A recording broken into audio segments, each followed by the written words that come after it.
Hi everyone, in front of me I've got HONOR Magic6 Pro, and let me share with you how to change system language on this device.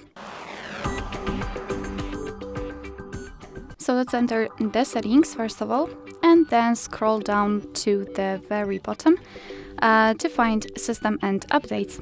Then let's tap on language and input and tap on language and region. And as you can see here, we've got the list of currently applied languages, so let's tap on add language, and here we've been transferred to the full list of available languages from which you can choose. So simply find yours and tap on it. So let me pick maybe Greek. Just tap on it. Okay, your device will ask you if you want to change the system language, so just tap on change, and as you can see, from now on the whole system will be displayed in the chosen language. If you've got more than one language added here, you can quickly reorder them to change the system language. So let me tap on it and hold it and drag it to the first position, and as you can see, we've got English.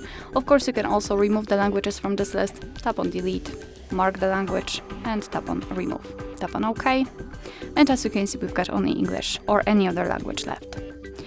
Alright, so that will be all. Thank you so much for watching. I hope that this video was helpful, and if it was, please hit the subscribe button and leave the thumbs up.